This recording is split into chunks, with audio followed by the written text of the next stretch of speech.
दुनिया में भारत की चर्चा होती है युवा देश के नाते। भारत के अंदर युवाओं की बड़ी संख्या है अन्य देशों के मुकाबले, इसलिए युवा की बात सब दूर हो रही है।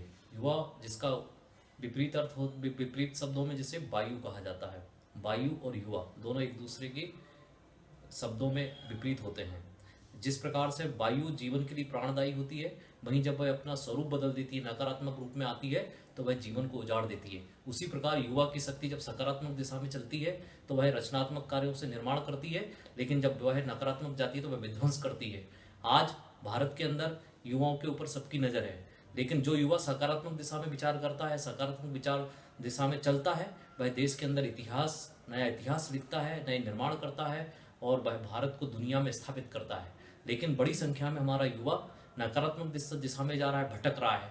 ऐसे युवाओं का जो स्वास्थ्य है, मानसिक स्वास्थ्य बिगड़ रहा है और उसमें हमारे देश के अंदर कई प्रकार के तत्व हैं जो उसको बिगाड़ रहे हैं।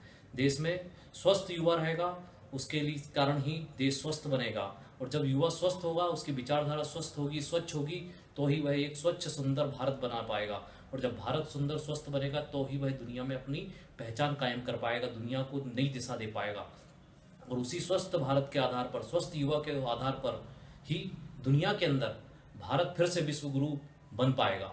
इसलिए हमारे देश के युवाओं को चाहिए कि वह अपनी जो ऊर्जा है वह सकारात्मक दिशा की ओर ले जाएं, सकारात्मक दिशा में लगाएं, और वह युवा किसी प्रकार का विध्वंस न करे बल्कि वह निर्माण करे, और वह उसकी सकारात्मक विचार हर फील्ड के अंदर, चाहे वो शिक्षा हो, चाहे वह चिकित्सा हो, चाहे वह खेती हो, चाहे वह राजनीति हो, चाहे वह कोई और क्षेत्र, हर क्षेत्र के अंदर जब युवा अपनी सकारात्मक सोच को लेकर आगे बढ़ेगा तो ही वह एक शानदार जानदार भारत का निर्माण करेगा, और उसी भारत के निर्माण के साथ ही वह दुनिया को दिशा देने वाला भारत बना पाएगा। इसलिए युवाओं को अपनी सकारात्मक ऊर्जा को सकारात्मक दिशा की ओर ही ले जाने का विचार करना चाहिए।